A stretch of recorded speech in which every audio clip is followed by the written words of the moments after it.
We begin tonight with in-depth coverage of President Biden's State of the Union address. Thank you for joining us. I'm Mike Montecalvo. And I'm Shannon Heggie. We carried the speech live here on WPRI 12 starting at 9 p.m. President Biden touched on a host of issues as he faces a Republican-controlled House for the first time. 12 News Politics editor Ted Deasy joins us now live in studio with three key moments. Ted? Mike, Shannon, every White House hopes the State of the Union will give them a jolt of political momentum, and tonight President Biden was, of course, no exception. His speech clocked in at a bit over an hour, which is fairly typical for a State of the Union, and he tried to sound upbeat on the issue that many Americans cite as their biggest concern, inflation.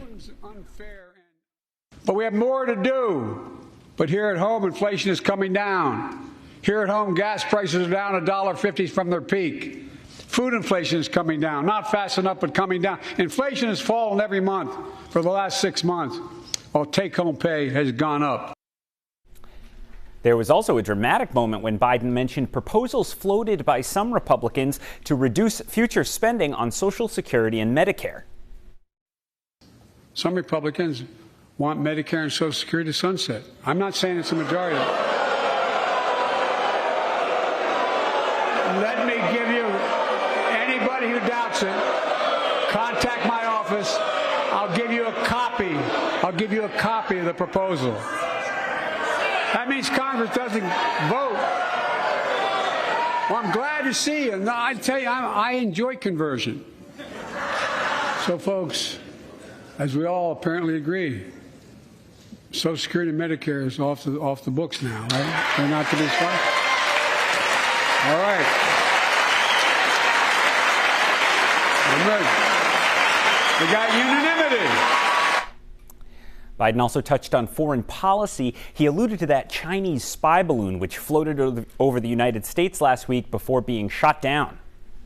I'm committed to work with China where we can advance American interests and benefit the world. But make no mistake about it. As we made clear last week, if China threatens our sovereignty, we will act to protect our country, and we did. And on Wednesday, the president will continue trying to make the case for his economic agenda. He'll travel to Wisconsin to speak at a laborers' union facility there.